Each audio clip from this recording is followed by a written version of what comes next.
Hi guys, welcome back to my mini vlog. ಇವತ್ತು ನಮ್ಮ ಪಯಣ ಮತ್ತೆ ಮೈಸೂರು ಕಡೆಗೆ. ನನ್ನ ಪುಟಾಣಿಗೆ ಇವತ್ತು 6 ಮಂತ್ಸ್ ಕಂಪ್ಲೀಟ್ ಆಗಿರೋದ್ರಿಂದ ಅವಳಿಗೆ 6 ಮಂತ್ಸ್ ವ್ಯಾಕ್ಸಿನೇಷನ್ನ ಕೊಡಿಸ್ಬೇಕಿತ್ತು.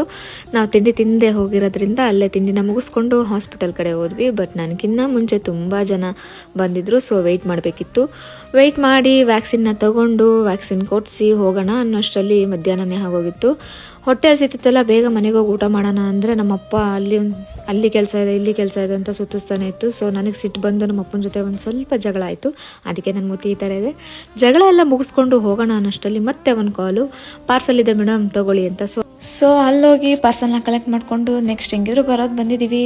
ಹಬ್ಬ ಬರ್ತಿರೋದ್ರಿಂದ ನನಗೂ ನನ್ನ ಪುಟಾಣಿಗೂ ಸೇಮ್ ಡ್ರೆಸ್ನ ಸ್ಟಿಚ್ ಮಾಡಿಸ್ಕೊಳ್ಳೋಣ ಅಂತ ಸ್ಟಿಚಿಂಗ್ ಶಾಪ್ ಹತ್ರ ಬಂದು ಅವಳದು ಮೆಷರ್ಮೆಂಟ್ ಮತ್ತು ನನ್ನದು ಮೆಷರ್ಮೆಂಟ್ ಎಲ್ಲ ಕೊಟ್ಟು ವಾಪಸ್ ಹೋಗೋಣ ಅನ್ನೋಷ್ಟರಲ್ಲಿ ಮತ್ತೆ ಬ್ಯಾಂಕ್ ಅವರಿಂದ ಒಂದು ಕಾಲ್ ಬಂತು. ನಿಮ್ಮದು ಅಕೌಂಟಲ್ಲಿ ಇಶ್ಯೂ ಆಗಿದೆಯಲ್ಲ, ಅದಕ್ಕೆ ನೀವು ಕೊಟ್ಟಿರೋ ಡೀಟೇಲ್ಸ್ ರಾಂಗ್ ಇದೆ, ಸೊ ಅದನ್ನು ಸರಿಯಾಗಿ ಕೊಟ್ಟು ಹೋಗಿ ಅಂತ. ಸೊ ಅಲ್ಲಿ ಡೀಟೇಲ್ಸ್ ಎಲ್ಲ ಕೊಟ್ಟು ಮನೆಗೆ ವಾಪಸ್ ಬರೋಷ್ಟರಲ್ಲಿ ಸಂಜೆ ಆಗೋಗಿತ್ತು. ಸೊ ಮಧ್ಯಾಹ್ನ ಏನೂ ತಿಂದಿಲ್ಲದೆ ಇರೋದ್ರಿಂದ ಎಗ್ ಪಫ್ನ ತಿಂದು ಸ್ವಲ್ಪ ಹೊತ್ತು ರೆಸ್ಟ್ ಮಾಡೋಣ ಅಂತ. ಸೊ ಇವತ್ತಿನ ವ್ಲಾಗ್ ಇಷ್ಟೇ. ಮತ್ತೆ ನೆಕ್ಸ್ಟ್ ವ್ಲಾಗಲ್ಲಿ ಸಿಗ್ತೀನಿ. ಅಲ್ಲಿವರೆಗೂ ಬಾಯ್.